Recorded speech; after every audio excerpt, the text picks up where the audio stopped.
Remember the chaos your idea faced before you made the canvas? Well, you've tamed some of it by mapping the elements that are mostly within your control.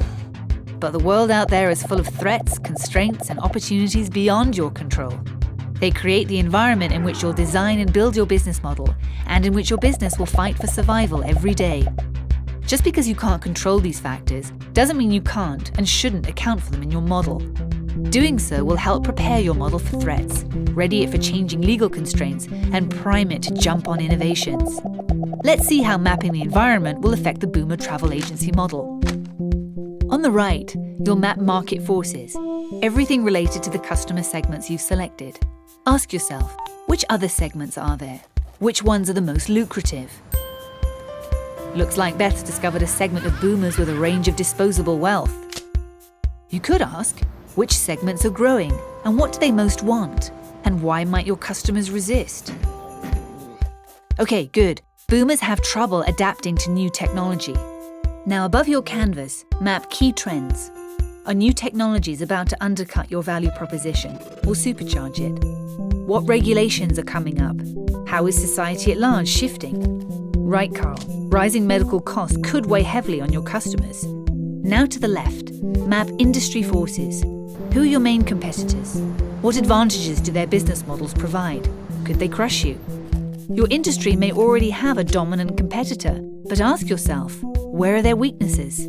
Can you disrupt them? What might happen as suppliers and partners evolve or don't? Better to know now that the travel field is crowded and volatile, right, Carl? Finally, below your canvas, map macroeconomic forces. How is the global economy doing? Markets may be in a state of rampant uncertainty. How available is capital? Venture capitalists may be taking few risks. How well is the infrastructure developed in the market you are doing business in? Sure, many boomers are experiencing a decline in living standards. Now you've mapped your environment, full of threats, opportunities, and constraints. What do? Use the map, of course, to make your business model more responsive. Looking at industry forces on the left side of your canvas, ask, does your model have a competitive edge today? Tomorrow? Good thinking, Beth. That dominant competitor could be a threat. Looking at key trends on the top of your canvas, ask, is your model prepared for emerging trends? Okay, if rising medical costs encourage overseas treatment, that could be an opportunity for your travel agency. On the right for market forces, is your model in line with evolving customer needs? Sure, if your customers are resistant to the internet, you're right to rethink delivery through a website.